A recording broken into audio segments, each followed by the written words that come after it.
Vamos a abrir nuestras Biblias en Deuteronomio capítulo 28, una vez más. Antes de comenzar, voy a leer los versículos 67 al 68, que resumen de alguna forma el pasaje que vamos a estudiar en esta mañana. Dice así la palabra: por la mañana dirás, ¿quién diera que fuese la tarde? Y a la tarde dirás, ¿quién diera que fuese la mañana? Por el miedo de tu corazón con que estarás amedrentado, y por lo que tus ojos verán. Y Jehová te hará volver a Egipto en naves por el camino del cual te ha dicho, nunca más volverás, y allí seréis vendidos a vuestros enemigos por esclavos y por esclavas, y no habrá quien os compre. Vamos a orar. Padre Celestial, queremos acercarnos a ti y rogarte, Señor, que una vez más tú nos hables por medio de tu palabra, Señor. Estas semanas hemos estado estudiando la forma dramática en la que tú vas a castigar a aquellos que no se sometan al señorío de Cristo. Y queremos por eso escuchar con temor lo que tú nos quieres decir una vez más esta mañana, y que sea una palabra para cada uno de nosotros, sea una palabra para que busquemos el perdón, para que podamos arrepentirnos, Señor. Oh Dios, así te rogamos en el nombre de Jesús. Amén. La anterior semana vimos cómo Dios abandonaría a su pueblo a toda clase de calamidades y sufrimientos. Vimos a los versículos 15 al 30 más o menos. Entre los versos 30 al 48, que es la continuación de lo que vimos la anterior semana, Dios sigue haciendo una descripción de los castigos que Israel sufriría por haberse rebelado contra el Señor. En realidad, en el contexto, por no haber obedecido el pacto que Dios hace con ellos. En el versículo 30 dice así, estamos en Deuteronomio 28. El versículo 30 dice así: te desposarás con mujer y otro varón dormirá con ella. Edificarás casa y no habitarás en ella. Plantarás viña y no la disfrutarás. En esta ocasión, en este verso, está hablando de todas esas exenciones que había en tiempos de guerra para los israelitas. Cuando uno construía una casa, o se casaba, o tal vez producía un nuevo plantío, el régimen de Israel le permitía, en el caso de que estuviesen en tiempo de guerra, de no participar de la guerra, porque no sea que muera en la guerra y entonces nunca disfrute de la casa que construyó, o del sembradío que plantó, o tal vez de la esposa con la que se casó. Así que durante un año, incluso hasta que tenga un hijo, los israelitas eran exentos de participar de la guerra o cuando construías una casa. Pero dice la palabra acá que cuando el juicio del Señor venga sobre Israel, le dice a los israelitas, te desposarás con mujer y otro varón dormirá con ella. Es decir, no llegarás a tener luna de miel porque irás a la guerra y morirás, y otro será quien duerma con ella al final. Edificarás casa y no habitarás en ella. Plantarás viña y no la disfrutarás. Lo que está tratando de decirle el Señor acá es que ya no habrían esas exenciones por la multitud de guerras que ellos tendrían. Sus guerras serían casi interminables y morirían en la guerra. Y otros serían los que disfrutarían de sus bienes o de la esposa en el caso de que se haya casado. Luego les dice a continuación que serían echados a otras tierras. Ahora estos serían momentos muy difíciles. Principalmente quienes sufrirían serían sus hijos, aunque los padres también lo harían. Por causa del pecado de ellos, hasta enloquecer, dice la palabra del Señor. Versículo 32. Tus hijos y tus hijas serán entregados a otro pueblo, y tus ojos lo verán, y desfallecerán por ellos todo el día, y no habrá fuerza en tu mano. Lo que les dice es, bueno, ha llegado el tiempo ahora de que guerrearás tanto, pero siempre perderás, porque no está más Dios contigo, Dios te ha abandonado. Así que perderás una y otra guerra, tus hijos serán entregados a otros pueblos. Ahora imagínense esa circunstancia, imagínense ese momento, cuando sus hijos son llevados. Y lo que dice al final es que no habrá fuerza en tu mano para defenderlos, porque Dios los ha abandonado. Dios no está más con ellos. El versículo 33 dice, el fruto de tu tierra y de todo tu trabajo comerá pueblo que no conociste, y no serás sino oprimido y quebrantado todos los días, y enloquecerás a causa de lo que tus ojos verán. La situación será tan dramática, bueno, solo imaginémonos que nuestros hijos son llevados como esclavos. Solo imaginémonos qué clase de futuro hay para ellos, porque no todos terminaban sirviendo. No todos terminaban siendo tal vez sembradores de los sembradíos del enemigo, o tal vez cocineras o perfumadoras o niñeras tal vez. Muchos de esos hijos terminarían en manos y en situaciones sumamente horribles. Los pueblos que los están sometiendo no son pueblos con una alta moralidad, más bien van a ser pueblos que tienen una muy baja moralidad. Así que Dios sabe en manos de quiénes y a dónde llegarán sus hijos a parar. Será tal, dice la opresión, será tal el quebranto, dice el versículo 34, que algunos enloquecerán a causa de lo que sus ojos verán. Será como para enloquecer. Así continúa con la ruina agrícola, luego les dice que habrá plagas de toda clase, y toda clase, dice, de catástrofes hasta el versículo 48.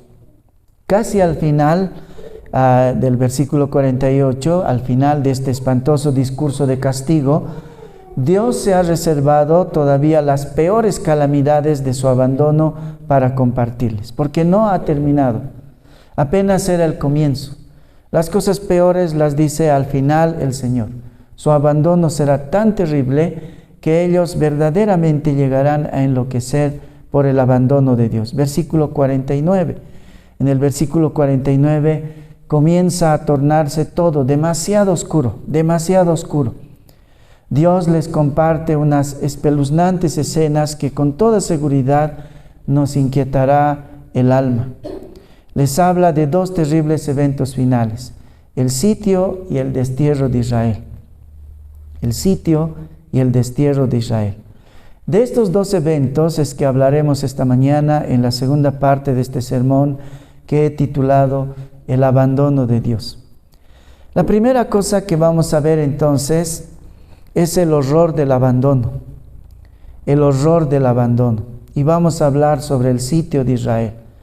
Versículos 49 al 57. Dice así la palabra: Jehová, dice, traerá contra ti una nación de lejos, del extremo de la tierra que vuele como águila, nación cuya lengua no entiendes, gente fiera de rostro, que no tendrá respeto del anciano, ni perdonará al niño, y comerá el fruto de tu bestia, y el fruto de tu tierra hasta que perezcas. Y no te dejará grano, ni mosto, ni aceite, ni la cría de tus vacas, ni los rebaños de tus ovejas, hasta destruirte. Pondrá sitio a todas tus ciudades, hasta que caigan tus muros altos y fortificados en que tú confías. En toda tu tierra sitiará, pues, todas tus ciudades y toda la tierra que Jehová tu Dios te hubiere dado. Hay muchas cosas que dice aquí la palabra, pero la frase introductoria es sumamente terrible. Esta frase debería ser un motivo de grande meditación. Les dice que van a ocurrir cosas terribles. Vendrán pueblos que no respetarán ni a los más vulnerables, que generalmente en las guerras a veces suelen ser respetados, los ancianos y los niños. Ellos no tendrán, dice, respeto por ninguno de ellos, no perdonarán ni a los viejos ni a los niños. Bueno, uno diría, qué cosa más triste, ¿Qué situación más triste por suerte les ha tocado vivir o por mala suerte? Pero la introducción de este texto en el versículo 49 es: Jehová traerá contra ti. Dios traerá naciones de lejos contra ti. Eso dice el versículo 49. Jehová traerá contra ti una nación de lejos. La causa de la desgracia de Israel no sería el azar, no sería la mala suerte, no sería la casualidad o una ciega contingencia, sino la misma mano de Dios que esta vez está en contra de su pueblo rebelde. Jehová traerá contra ti. Traerá, dice, una nación extranjera para azotarlos más todavía. Aparte de que no tendrán comida ya de por sí, porque sus tierras no producirán, aparte de que ellos no darán hijos, aparte de que muchas cosas están mal en el pueblo, Dios traerá por encima de todo eso una nación extranjera para azotarlos más todavía. Y serán naciones no de las que están en equilibrio con ellos, sino de las más ágiles, de las más poderosas. Por eso dice en el versículo 49, serán como el águila, así de veloces, así de rapaces. Hablando de estos días, más adelante Habacuc dice, en Habacuc 1, 6 al 9, porque he aquí yo levanto a los caldeos, nación cruel y presurosa, que camina por la anchura de la tierra para poseer las moradas ajenas. Formidable es y terrible, sus caballos más ligeros que leopardos, y sus feroces y más feroces que lobos nocturnos, y sus jinetes se multiplicarán. Vendrán de lejos sus jinetes, y volarán como águilas que se apresuran a devorar. Toda ella vendrá a la presa, el terror va delante de ella. En los días de Habacuc ya estaban cerca de esto, incluso estaba sucediendo en algunas partes. Y lo que dice es eso, todo lo que ha dicho en Deuteronomio cientos de años antes Moisés o Dios por medio de Moisés, se está cumpliendo en los días de Habacuc. Pueblos rapaces, crueles, presurosos, como dice acá en Deuteronomio, como águilas. Sus caballos, dice, son más ligeros que los leopardos, más feroces que lobos nocturnos. Sus jinetes es como si se multiplicaran, nunca se acaban. Son como águilas que se apresuran a devorar. Por otro lado, los babilonios también son comparados con las águilas. En la tradición y en la historia, los babilonios son comparados como ágiles águilas.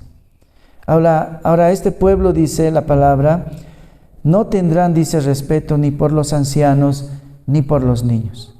Se comerán todo lo que encuentren a su paso, sea ganado, sea alimentos. No dejarán grano, ni mosto, dice, ni aceite, ni la cría de tus vacas, ni los rebaños de tus ovejas, hasta destruirte. ¿Quién ha hecho eso? Dios. Dios está haciendo esto. Él ha enviado a estos pueblos. Llegarán, dice, a tener tal situación que ni los muros en los que ellos confiaban serán ahora protección. Porque así es. Está bien que cerramos nuestras puertas con candados y con dobles chapas. Pero si Dios no nos cuida, eso es en vano. Eso dice la palabra. Es bueno que tengamos muros, pero si Dios no está ahí, estamos igual a merced de los ladrones.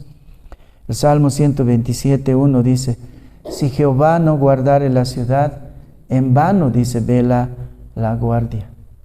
La razón por la que estamos protegidos, la razón por la que todavía vivimos en seguridad, no es por la eficacia de nuestros muros o de nuestros candados, sino es porque Dios está. Y eso es lo que les dice Dios aquí en el versículo 52.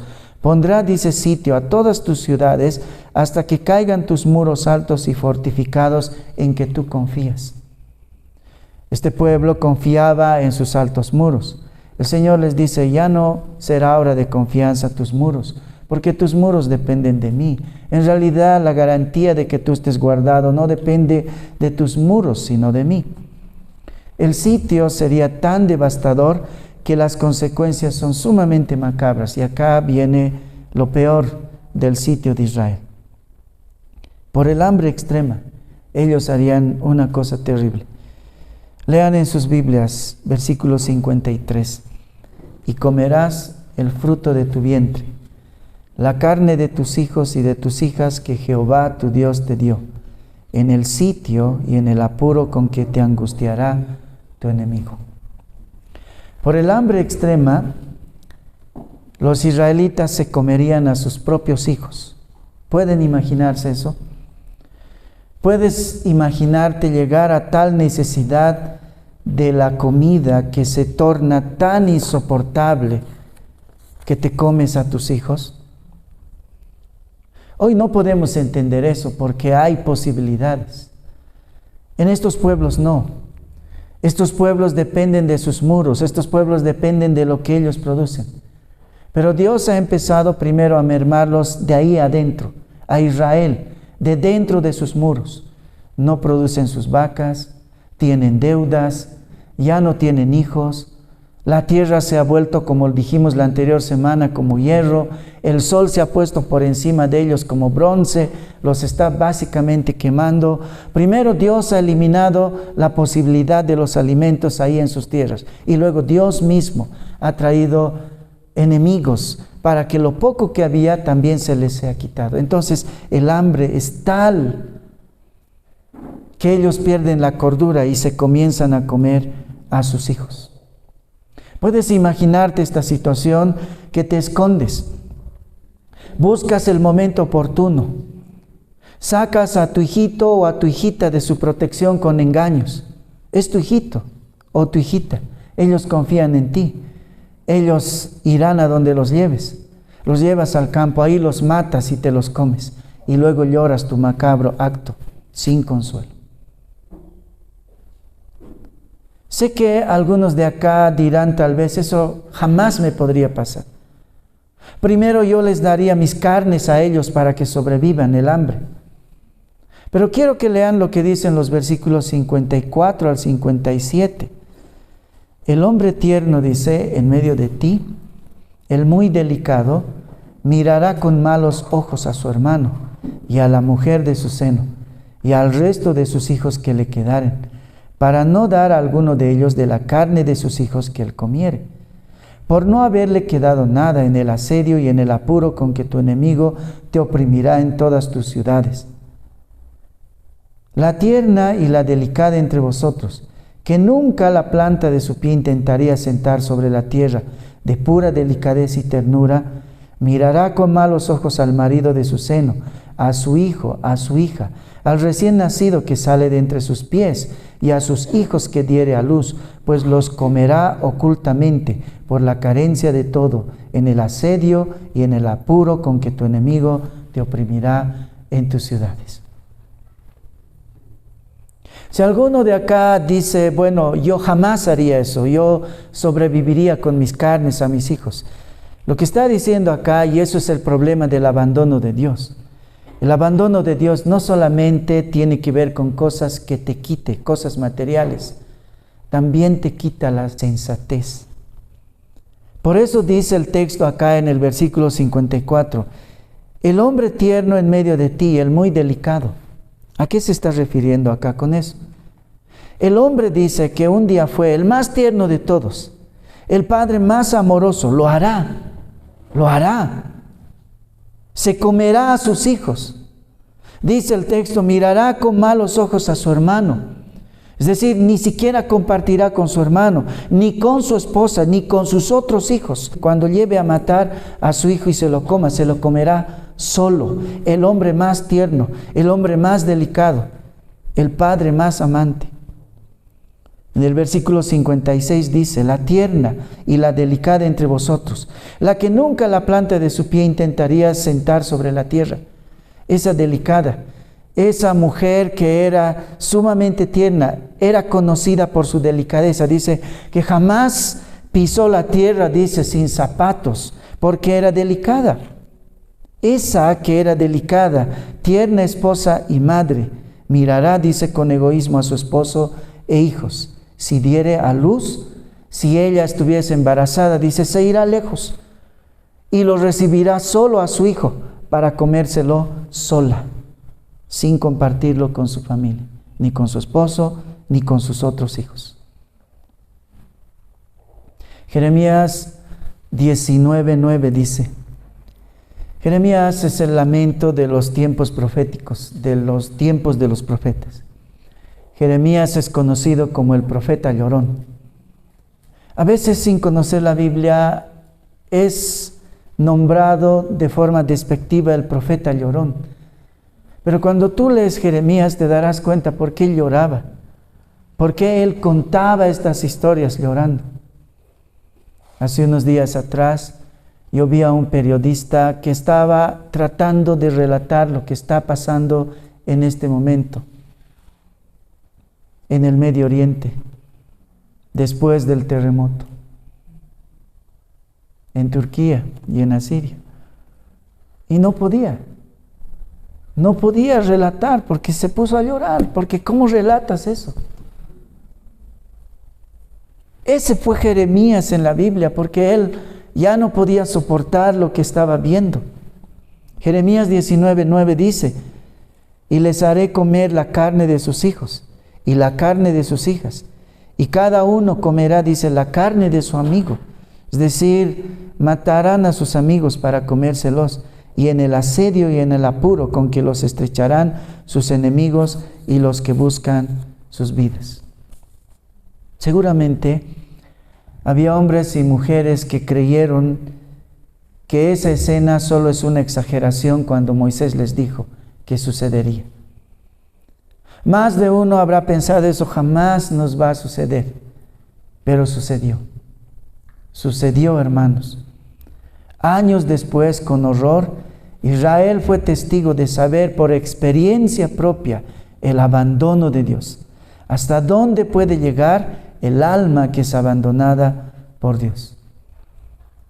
En 2 de Reyes 6:24 al 29 nos relata un hecho, ya un problema que hay entre dos mujeres, ¿no?, que han llegado a perder la cordura, han perdido ya la sensatez. Y este es un ejemplo de las consecuencias del abandono de Dios. Sucedió durante el sitio de Samaria. 2 de Reyes 6:24 al 29. Después de esto aconteció que Ben-Hadad, rey de Siria, reunió todo su ejército y subió y sitió a Samaria. Y hubo una gran hambre en Samaria a consecuencia de aquel sitio, tanto que la cabeza de un asno se vendía por 80 piezas de plata, y la cuarta parte de un cab de estiércol de palomas por 5 piezas de plata. Y pasando el rey de Israel por el muro, una mujer le gritó y le dijo, «Salva, rey y señor mío». Y él le dijo, «Si no te salva Jehová, ¿de dónde te puedo salvar yo? ¿Del granero o del lagar?». Y le dijo el rey, «¿Qué tienes?». Ella respondió, «Esta mujer me dijo, da acá tu hijo y comámoslo hoy, y mañana comeremos el mío». Cocimos pues a mi hijo y lo comimos. Al día siguiente yo le dije, da acá ahora tu hijo y comámoslo, mas ella ha escondido a su hijo. ¿Escucharon el relato? Es una mujer que durante el sitio de Samaria, su rey pasa y le dice a esta mujer, sálvanos, rey, Señor nuestro, sálvanos. Y él les dice, ¿de qué les voy a salvar? Que Jehová nos salve. ¿De dónde? ¿Acaso tengo graneros? ¿Puedo salvarlos del lagar? Eso es un lugar feo. ¿Cuál es tu problema? No puedo hacer nada por ti si Jehová no nos salva. Entonces ella le relata su problema y le dice, este es mi problema. Ella y yo tenemos hijos. Y ayer decidimos cocinar a mi hijo. Y el compromiso era que mañana nos cocinaríamos a su hijo. Pero ahora ella ha ocultado a su hijo. Haz justicia. ¿Qué era la justicia? Que traiga a su hijo. Haz justicia para que cocinemos a su hijo hoy día, porque ya cociné al mío ayer. Lamentaciones 2:20 y 4:10 al 11. Lamentaciones también fue escrito por Jeremías, el profeta llorón. Pero en Lamentaciones lo que hace Jeremías es describir lo que está pasando. Y le reclama a Dios. Es una lamentación a Dios. Es una lamentación pidiendo la misericordia de Dios. Lamentaciones 2:20, 4:10 al 11 dice así: mira, oh Jehová, y considera a quién has hecho así. ¿Han de comer las mujeres el fruto de sus entrañas, los pequeñitos a su tierno cuidado? Las manos de mujeres piadosas cocieron a sus hijos, sus propios hijos les sirvieron de comida en el día del quebrantamiento de la hija de mi pueblo. Cumplió Jehová su enojo, derramó el ardor de su ira y encendió en Sión fuego que consumió hasta sus cimientos. No fue una vez, no fue un evento aislado, no fue 2 veces, no solamente fue 3 veces. Después que Dios los abandonó, esa era su nueva realidad. Los israelitas se comían a sus hijos. Pero eso parecía una exageración. Eso parecía algo que jamás le sucedería, porque esto fue predicho cientos de años antes, por Moisés, al pueblo que estaba por entrar a la tierra prometida. Pero ellos desobedecieron, ellos rompieron el pacto y Dios los dejó. Y esta es la consecuencia del abandono de Dios. La amenaza de Dios se cumplió en los días del asedio de Samaria y Jerusalén. Pero Israel no padeció el horror del castigo solo en esos días, también los padeció en los días de Roma. La peor situación las vivió el año 70, cuando se destruyó el templo en Jerusalén, y en los días del régimen nazi. Verdaderamente sucedió lo que les dijo en Deuteronomio: tus ojos enloquecerán por lo que vas a ver en medio de ti, si rompes el pacto.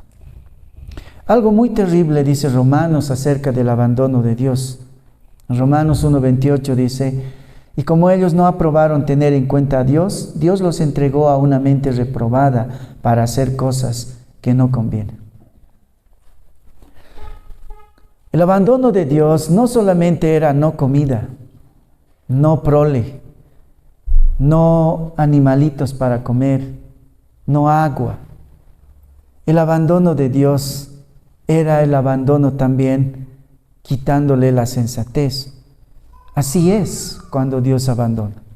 Por eso en Romanos 1:28 dice: como ellos no aprobaron tener en cuenta a Dios, Dios los entregó, Dios los abandonó a una mente reprobada para hacer todas las cosas que no convienen. ¿Por qué se comieron a sus hijos? ¿Acaso no eran padres como nosotros? Con un poquito ya de corazón para los hijos. El abandono de Dios viene con el trastorno. Eso dice Romanos 1:28. Dios los entregó a una mente reprobada, trastornada. El trastorno mental, los actos y las conclusiones casi demenciales al que el mundo ha llegado en nuestros días es un preámbulo del abandono de Dios. Hoy no se comen a sus hijos, todavía, pero los matan o los despedazan por millares en sus vientres. En muchas partes los hijos son objetos sexuales. En muchas partes del planeta las niñas son casadas con hombres viejos cuando deberían estar jugando. Otros los inducen a las peores perversiones. Los visten y les hacen bailar en sus desfiles obscenos al ritmo de su nuevo arte y sus canciones torcidas. Las anteriores generaciones jamás se hubiesen imaginado tal trastorno colectivo que hoy día estamos viendo con nuestros propios ojos. Y como ellos no aprobaron tener en cuenta a Dios, Dios los entregó a una mente reprobada para hacer cosas que no convienen. La palabra dice que muchas veces Dios abandona a la humanidad a una mente reprobada y demencial. Por eso se comieron a sus hijos. Por eso se volvió común en esos días hacerlo. Por eso una mujer podía decirle al rey: hazme justicia. Ayer nos comimos a mi hijo. Ahora no quiere que comamos a su hijo. Hazme justicia. La segunda cosa que vemos acá es la eternidad del abandono, es de lo que vamos a hablar.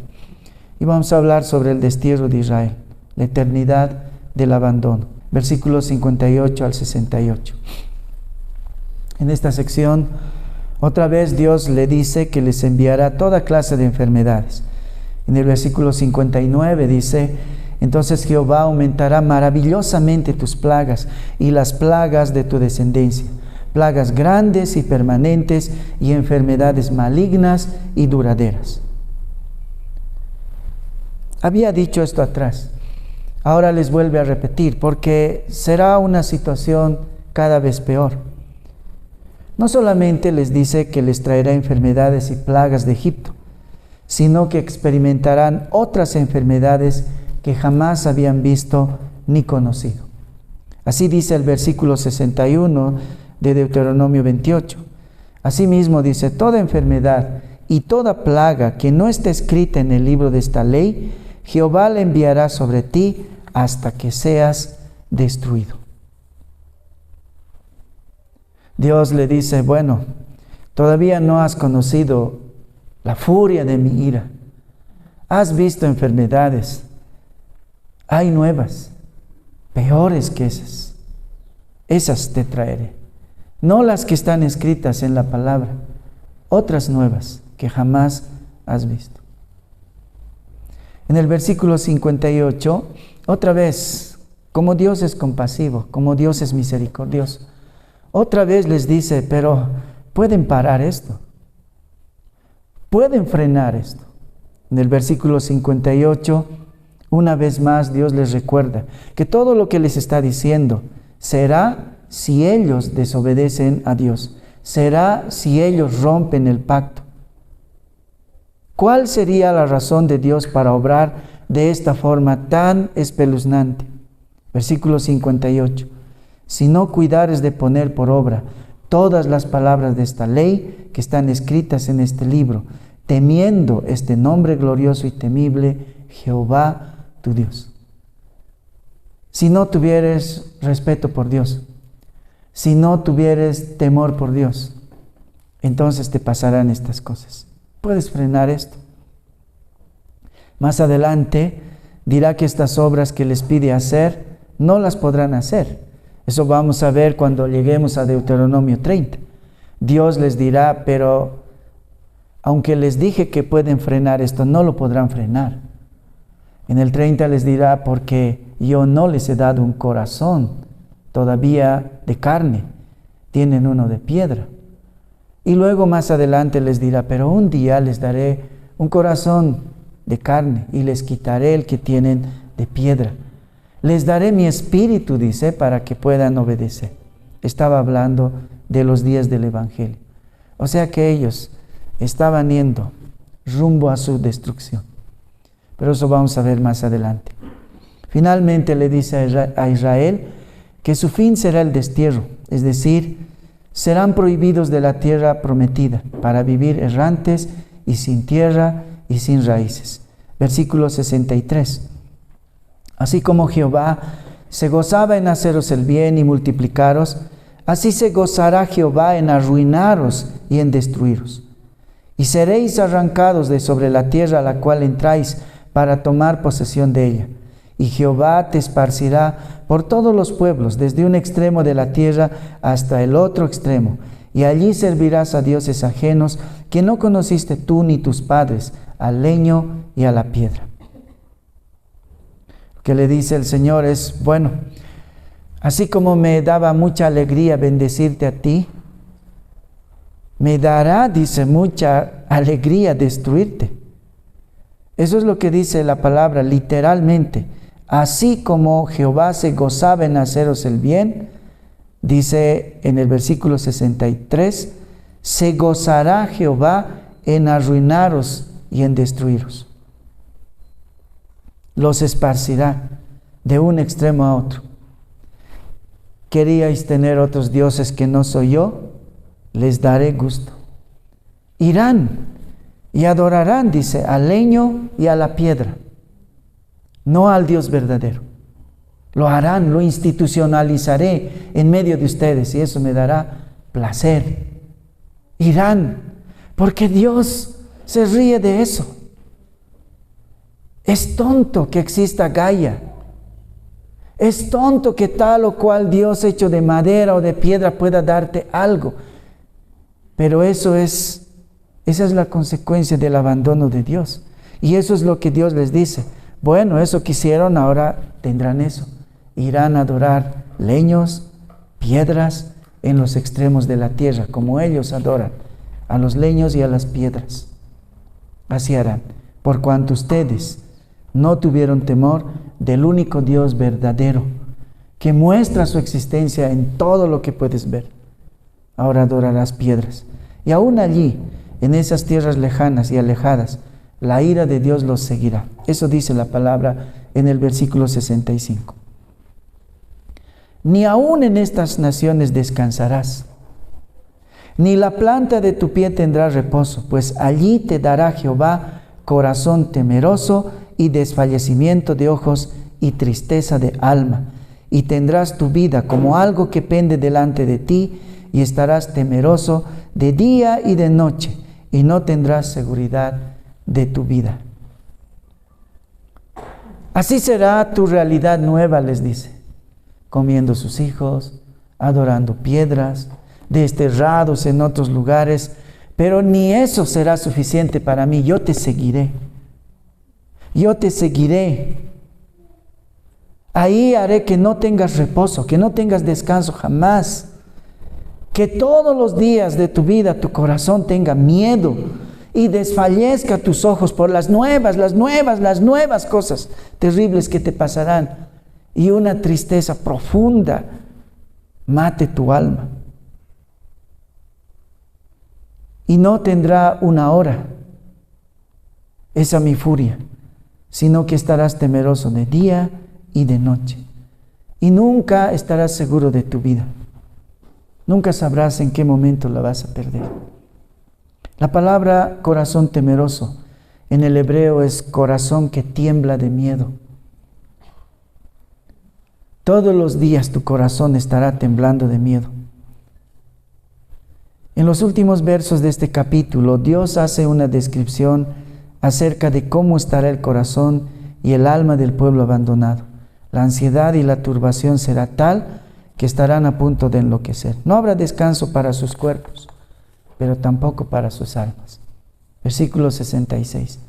Y tendrás tu vida como algo que pende delante de ti, y estarás temeroso de día y de noche, y no tendrás seguridad de tu vida. Por la mañana dirás, ¿quién diera que fuese la tarde? Y a la tarde dirás, ¿quién diera que fuese la mañana? Por el miedo de tu corazón con que estarás amedrentado y por lo que tus ojos verán. Esto es para decir, ay Dios, cuán terrible es tu ira, cuán terrible es tu abandono, cuán terrible es no tener temor de Dios. El miedo, el horror, la incertidumbre sería para Israel su comida y su almohada, su anochecer y su amanecer. Nunca más esperarían el futuro con esperanza, con la esperanza de que las cosas mejorarán para mejorar. Ahí ya no vale el dicho que el mal no dura 100 años, porque durará, sino más bien que será el miedo. El miedo será su nueva realidad por el horror que verán sus ojos. La palabra amedrentado en el hebreo es estremecimiento emocional. Eso es lo que sentirán, porque sus ojos verán cada vez algo peor, algo peor. Temblarán de día y de noche. Su vida siempre estará en peligro, eso dice, pendiendo de un hilo. En la noche dirán que amanezca de una vez, y en el día dirán que anochezca de una vez. Será una angustia permanente, como aquel que está muriendo con cáncer. Algunos que hemos visto a alguien morir con cáncer no tiene paz. En el día dice que anochezca, en la noche dice que amanezca. No hay un tiempo de descanso. Qué tribulación más horrible. El último texto de este capítulo dice, versículo 68, y Jehová te hará volver a Egipto en naves, por el camino del cual te ha dicho, nunca más volverás, y allí seréis vendidos a vuestros enemigos por esclavos y por esclavas, y no habrá quien os compre. Dios los haría, dice, volver a la tierra de donde los había sacado. Eso querían ellos. ¿Por qué Dios los castigó así? Porque muchas veces ellos dijeron, estábamos mejor en Egipto. ¿Cuántas veces ustedes han tenido esa osadía de decirle esto a la cara a Dios? Estaba mejor cuando no era creyente. ¿Por qué, Señor, me has abandonado ahora? Ahora soy creyente, ahora hago las cosas que tú quieres y ahora tú me dejas. Era mejor cuando no era creyente. Eso es lo que ellos dijeron muchas veces. Dios les dice, amén, vuelvan a Egipto, váyanse a Egipto. Dice que allí serían puestos en un mercado donde nadie los compraría. Serían esclavos, puestos en un mercado donde nadie los querría comprar, porque sin Dios ellos no valían nada. Algunos piensan que probablemente esta era la profecía acerca de lo que le sucedió el año 70, cuando Jerusalén fue destruida. Alguna vez les había contado cuán terrible es la forma en la que el general Tito entró en el año 70 para destruir el templo definitivamente, y desde ahí Israel no tiene un templo. Un general que más tarde se volvió emperador destruyó Jerusalén el año 70. Más tarde Adriano, junto con él, sumieron a los israelitas en una esclavitud tal que el número de los que fueron llevados a Egipto era muy grande. Millares de millares fueron llevados en esos días a Egipto después de que destruyeron Jerusalén. Por esa misma fecha, las tropas romanas, como cuenta Flavio Josefo es un historiador de esa época. Él está contando sucesos que están sucediendo. Flavio Josefo dice en su historia, hartas ya de tanta matanza, reservaron de los prisioneros un número de 97,000. Lo que dice Flavio Josefo es, estaban tan cansados ya de matar y matar, que se reservaron, dice, de los israelitas unos 97,000 esclavos. Los mayores de 17 años fueron enviados a las minas o a luchar con las fieras en el circo romano como gladiadores. Los menores de 17 años fueron destinados a ser vendidos en el mercado de esclavos, pero el mercado rebosaba de esclavos hasta los topes, de modo que verdaderamente no hubo quien los comprara. Los sobrantes fueron confinados a una especie de campo de concentración en el que murieron, dice la historia de Flavio Josefo, por millares de hambre. Verdaderamente nadie los quería comprar. Y eso es lo que dice acá el último versículo de Deuteronomio 28. Volverán a Egipto. Eso es lo que ustedes querían. Entonces volverán. Y allá serán esclavos y no habrá quien los compre. Dice, y parece que algún rato sucedió. No vamos a hablar de lo que pasó en tiempos de Hitler, pero Dios es Dios y horrenda cosa es caer en manos de un Dios vivo. Así sucedió con este pueblo, tan bendecido por Dios, que por tantos siglos fue, como alguien dijo, el favorito del cielo, tremendamente abandonados y rechazados, insumidos y dispersados entre las naciones. Pero como dijimos la anterior semana, la historia de Israel, aunque es histórica, es también un símbolo, una señal de lo que Dios hará con todos sus enemigos al final de los tiempos. El fin del incumplimiento del pacto no es la muerte ni el exterminio, sino el abandono. Las maldiciones de esta extensa parte son al final una alusión al infierno, una alusión al abandono final y eterno en ese lugar que la Biblia llama el infierno. Solamente para que podamos tener un entendimiento completo, voy a responder 4 preguntas acerca del infierno. La primera pregunta es, ¿hay un infierno? Sí. Jesús declara su existencia. En Mateo 23:33 dice, serpientes, generación de víboras, ¿cómo escaparéis de la condenación del infierno? El apóstol Pedro habla de él como de una prisión de oscuridad donde irán ángeles rebeldes y también los falsos profetas o maestros. Segunda de Pedro 2:3-4. Y por avaricia, dice, los falsos maestros harán mercadería de vosotros con palabras fingidas. Sobre los tales ya de largo tiempo la condenación no se tarda y su perdición no se duerme. Porque si Dios no perdonó a los ángeles que pecaron, sino que arrojándolos al infierno, dice, los entregó a prisiones de oscuridad para ser reservados al juicio. Acá el apóstol Pedro está hablando de los falsos maestros, de aquellos que no enseñan a Jesús como el Evangelio, de aquellos que hacen, dicen, mercadería, ¿no?, de los hermanos. Ellos, dice, serán llevados al infierno, porque si Dios no perdonó a los ángeles que tenían más valía, no tendrá piedad de ellos. Jesús cuenta una historia en Lucas acerca de un hombre rico que va al infierno. Todos conocen esta historia. Y otro mendigo que va al cielo. En Lucas 16, en el versículo 19 dice, había un hombre rico que se vestía de púrpura y de lino fino y hacía cada día banquete con esplendidez. Había también un mendigo llamado Lázaro que estaba echado a la puerta de aquel lleno de llagas. Ustedes conocen el resto de la historia.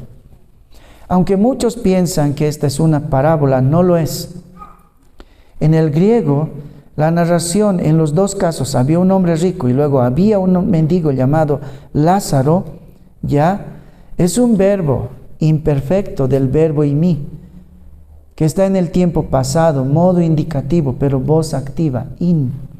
Esto significa que la narración es histórica, que sucedió en tiempo y en espacio. La parábola del rico y Lázaro no es una parábola, así generalmente se lo llama, es una historia real porque empieza con el griego in. In es el imperfecto del verbo imi. El verbo imi siempre indica tiempo, espacio, realidad, verdad. Ocurrió. ¿Por qué? La segunda pregunta es, ¿por qué debe haber un infierno? O sea, hemos establecido que hay un infierno.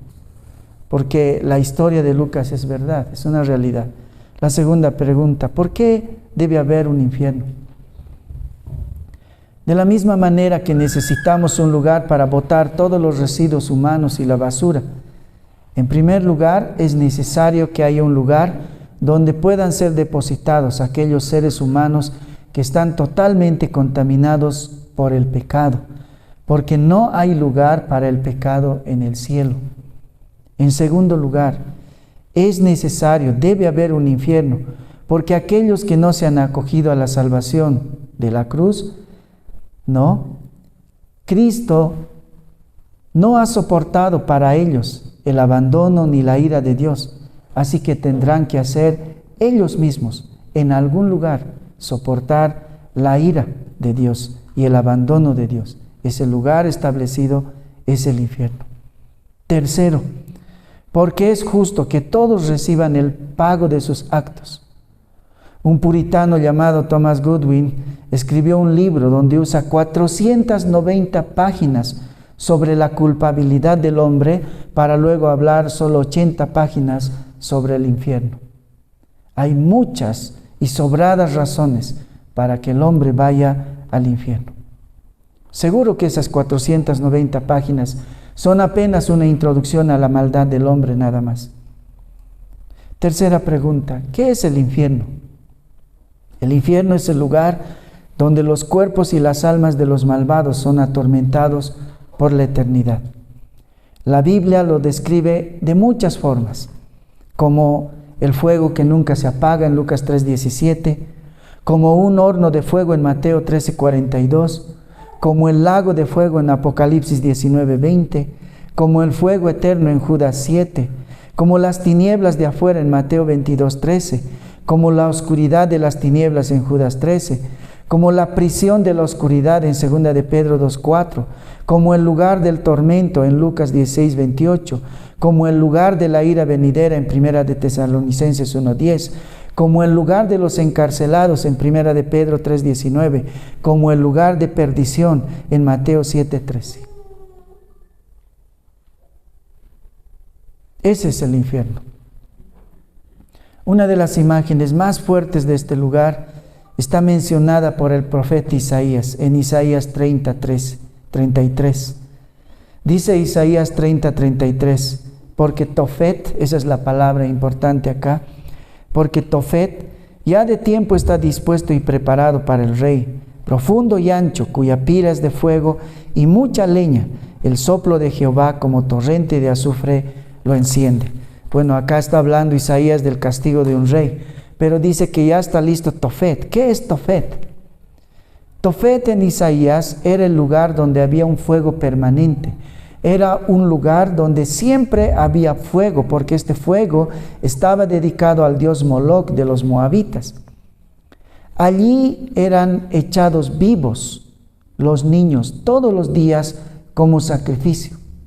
Era un lugar tan horrible y desesperante, porque constantemente se escuchaba alrededor chillidos, gritos, aullidos desesperados de los niños que les tocaba en el día sufrir el tormento del fuego, pidiendo ayuda, gritando socorro. Ese era el Tofet. Cuando Isaías dice, ya está listo Tofet para este rey, pero está hablando del infierno. Isaías compara a este lugar donde se sacrificaba al dios Moloc a los niños, al infierno. Parece que Apocalipsis 9:1 también, cuando habla del pozo del abismo, porque así eran echados los niños a un fuego, y luego era un grito, y luego desaparecía el grito, y eso era todos los días al dios Moloc. Así es comparado el infierno. Ese es el infierno. Cuarta pregunta, ¿de dónde o dónde está el infierno? Algunos dicen que está en el aire, basados en Efesios 2:2 o 6:12. Pero ahí no está hablando del lugar de Satanás, sino está hablando del lugar de gobierno. Dice allá que él es el príncipe de la potestad del aire. Así que no puede ser ese lugar. Otros dicen debajo del globo de la tierra, en el valle de Josafat, según Joel 3:12. Otros dicen en el centro de la tierra, otros en el fondo del mar, otros en el centro de la tierra. Pero la ubicación del lugar, según la palabra, es incierta. Solo nos dice que existe un lugar así, distinto del cielo. Ahora, quizá Dios no nos reveló el lugar para evitar que temamos al infierno, lo busquemos con preponderancia a entender el pecado. A veces podemos nosotros buscar más el infierno que el pecado, o el temor al pecado que nos lleva a ese lugar. Quizá esa fue la razón por la que Dios decidió no decirnos dónde es. Debemos también señalar que no existe otro lugar alterno al infierno como el purgatorio. Esta es la vida, esta es la oportunidad, este es el único examen que vas a dar, y luego de eso viene la eternidad, en el cielo o en el infierno. Depende de lo que pienses de Cristo. Quinta, ¿cuáles son los tormentos del infierno? Además de todo lo que hemos dicho, fuego, azufre, tormento, gusanos que nunca mueren. Un escritor decía que además de esas cosas, hay dos castigos en general que deberían hacer temblar nuestro corazón. Por un lado, dice, hay un castigo privativo, es decir, un castigo de pérdida o de privación. En ese lugar nunca más hay ángeles ni santos para nosotros. Mateo 22, 13, Mateo 24, 41. En ese lugar nunca hay más la bendición del cielo. Lucas 16, 23. En ese lugar nunca hay más la misericordia de Dios y de Cristo. En ese lugar nunca más hay esperanza y recuperación. Esos son los castigos privativos, esas cosas que no hay. Pero también hay un grupo de castigos positivos o cosas tangibles que son impuestas, cosas que afectan el cuerpo y el alma, castigos que no se extinguen con el paso del tiempo, tormentos que no se pueden soportar ni tolerar, castigos sin intervalo o descanso, castigos y tormentos crueles, la desprovisión definitiva de cualquier tipo de placer y comodidad, sino solamente una miseria continua, tormentos del mismo diablo y sus ángeles, según Mateo 18:34. En Lucas 16, el hombre rico que le pide a Abraham que pueda mojar la punta de su dedo con algo que lo refresque, él todavía no ha resucitado, pero él está sufriendo un tormento. ¿En qué? ¿En qué cuerpo? Está sufriendo en el alma. ¿Cómo es ese fuego que puede atormentar tanto el cuerpo como el alma? No sabemos, pero existe. Porque este hombre rico estaba atormentado por ese fuego, no en un cuerpo físico. En un cuerpo físico son las terminaciones nerviosas que nos hacen sufrir. En el alma, ¿qué es? ¿O qué es ese fuego que hace sufrir el alma y el cuerpo? La última pregunta: ¿cuánto tiempo dura el infierno? La duración del infierno es eterna. Allí hay un fuego que no se apaga, gusanos que nunca mueren, tormentos que no tienen fin. Las razones por las que es necesario que el infierno sea eterno son por lo menos 3. Es necesario que el infierno sea eterno por 3 razones por lo menos. Los tormentos deben ser eternos porque la justicia de Dios no puede ser satisfecha con un castigo temporal. Lucas 12:59. 2. Dios es quien asigna el castigo al malvado, pero Él es eterno. Por lo tanto, el infierno debe existir mientras Él exista. Isaías 33:14. 3. El gusano que roe la conciencia es eterno. Isaías 66:24. Y como el alma y el cuerpo al final son inmortales, es decir, son eternos, el castigo también debe ser proporcional a esa naturaleza. ¿Entienden? Nosotros somos eternos. Todos los que nacen son eternos. La única cosa diferente entre unos y otros serán que unos irán al cielo y otros al infierno, pero somos seres eternos. Y es proporcional a esa eternidad también el castigo. Por eso tiene que ser eterno. Eso es terrible, porque eternidad es una palabra sumamente triste y terrible. Eternidad es una palabra muy triste cuando hablamos del infierno. Como algunas veces les dije, ojalá el infierno durara, aunque sea 1.000.000 de años. Al llegar al año 900.000 de sufrimiento, habría la esperanza de que hay que soportar 100.000 años más y entonces acabaría este tormento insoportable. Pero para que no haya ni siquiera ese tipo de esperanza, el infierno no tiene fin. Porque no hay cabida para la esperanza en el infierno. El infierno es eterno. Escuchen bien, hermanos, el infierno es eterno, no tiene fin. Ahora eso es incalculable, eso es incomprensible. En esos días será insoportable para todos aquellos que no hayan tenido temor de Dios. Así será. Pero ¿quién sufrirá más? ¿Los malos, Hitler? ¿Quién sufrirá más? ¿Los que matan en el Medio Oriente? ¿Los asesinos? ¿Los que trafican con órganos de niños? ¿Quién sufrirá más?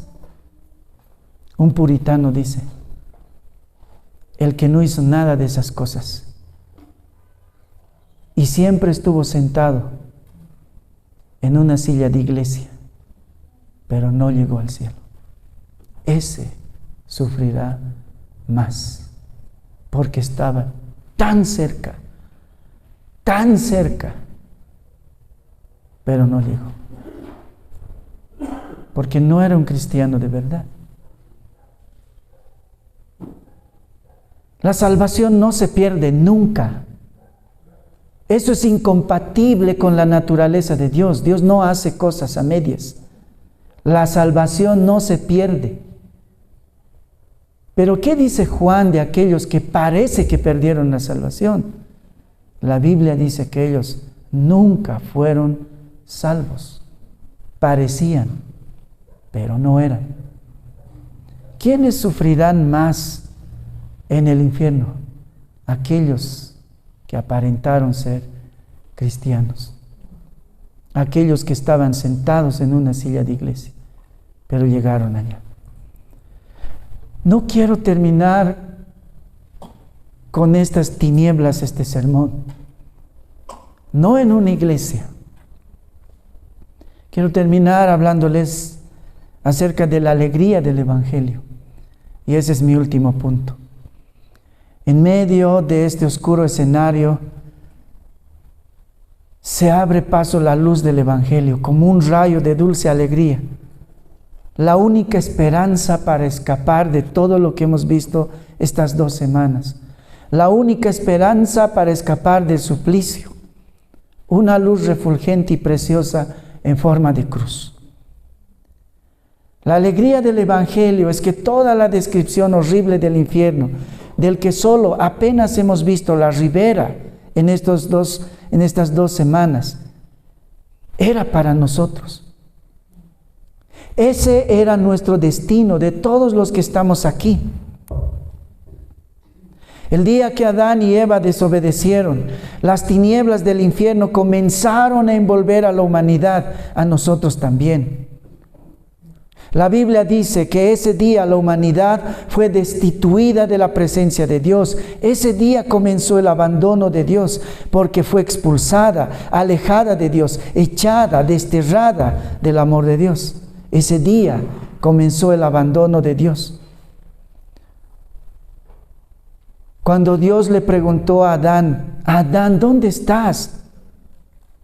No le preguntó porque Dios no podía encontrarlo. Dios es omnipresente y omnisciente. Él sabía dónde estaba. Lo que Dios le estaba diciendo a Adán es: Adán, ¿dónde estás ahora? ¿Qué has hecho? Ya no puedes estar más conmigo.